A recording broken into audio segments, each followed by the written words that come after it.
திருச்செந்தூர் கோயில் கும்பாபிஷேக விழாவில் தமிழில் வேள்வி செய்ய அனுமதி கோரிய வழக்கு தொடர்பாக தற்பொழுது அறநிலையத்துறைக்கு உத்தரவு பிறப்பிக்கப்பட்டிருக்கிறது.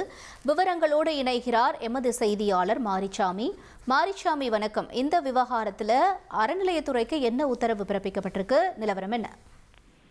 திருச்செந்தூர் முருகன் கோவிலில் நடைபெறவுள்ள கும்பாபிஷேக விழாவில் வேள்வி குண்டங்களில் தமிழில் வேள்வி செய்ய அனுமதி கோரி கோவையைச் சேர்ந்த சந்திகேஸ்வரர் சேவை அறக்கட்டளையின் தலைவர் சுரேஷ் பாபு மெட்ராஸ் உயர்நீதிமன்ற மதுரை அமர்வில் ஒரு வழக்கை தொடர்கிறார். அந்த வழக்கில் விசாரணையில் மனுதாரர் வேள்வி குண்ட நிகழ்வுகளில் தமிழில் வேள்வி செய்ய அனுமதிப்பது குறித்து பரிசீலனை செய்து உரிய உத்தரவு பிறப்பிக்க வேண்டும் என நீதிபதி இந்து சமய அறநிலையத்துறைக்கு உத்தரவு பிறப்பித்திருக்கிறார். மேலும் இந்து சமய அறநிலையத்துறை கட்டுப்பாட்டில் இருக்கும் கோவில் கும்பாபிஷேகங்களில் தமிழில் வேள்வி குண்ட நிகழ்வுகள் நடத்த இந்து சமய அறநிலையத்துறை ஆணையர் செயல் திட்டத்தை வகுக்க மெட்ராஸ் உயர்நீதிமன்ற மதுரை அமர்வானது உத்தரவு பிறப்பித்திருக்கிறது. இந்த வழக்கின் பின்னணி பார்த்தோமானால், இந்த கோவையைச் சேர்ந்த சந்திகேஸ்வரர் சேவை அறக்கட்டளை தலைவர் சுரேஷ் பாபு தாக்கல் செய்துள்ள மனுவில் திருச்செந்தூர் முருகன் கோவில் கும்பாபிஷேகம் வருகிற ஜூலை 7ஆம் தேதி நடைபெறுகிறது.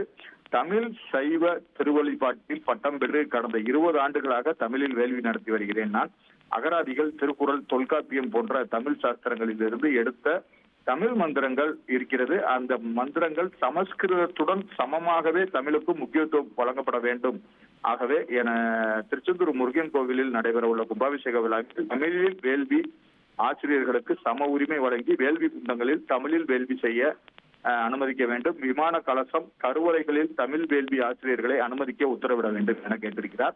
இந்த வழக்கானது மெட்ராஸ் உயர்நீதிமன்ற மதுரை அமர்வு நீதிபதி சரவணன் முன்பு விசாரணைக்கு வந்த பொழுதுதான் நீதிபதி பிறப்பித்த உத்தரவில் இந்து சமய அறநிலையத்துறை ஆணையர் மனுதாரரின் கோரிக்கை குறித்து பரிசீலனை செய்து வேள்வி குண்ட நிகழ்வுகளில் கலந்து கொண்டு தமிழில் வேள்வி செய்ய அனுமதிப்பது குறித்து பரிசீலித்து உரிய உத்தரவு பிறப்பிக்க வேண்டும் என கூறியிருக்கிறார். அதுபோக வரும் காலங்களில் நடக்க இருக்கும் இந்து சமயத்துறை அறநிலையத்துறையின் கட்டுப்பாட்டில் இருக்கும் கோவில் கும்பாபிஷேகங்களில் தமிழில் மந்திரம் உச்சரித்து வேள்வி குண்ட நிகழ்வுகள் நடைபெற செயல் திட்டத்தை இந்து சமய அறநிலையத்துறை ஆணையர் வகுக்க வேண்டும் என உத்தரவிட்டு வழக்கை முடித்து வைத்திருக்கிறார் நீதிபதி. தகவல்களுக்கு நன்றி மாரிச்சாமி. ஃப்ரெண்ட் ஆக்கிக்கோங்க. 2.5 கோடிக்கும் அதிகமான தந்தி டிவியின் சப்ஸ்கிரைபர்ஸ் அண்ட் ஃபாலோவர்ஸ் குடும்பத்துல நீங்களும் இணையுங்க.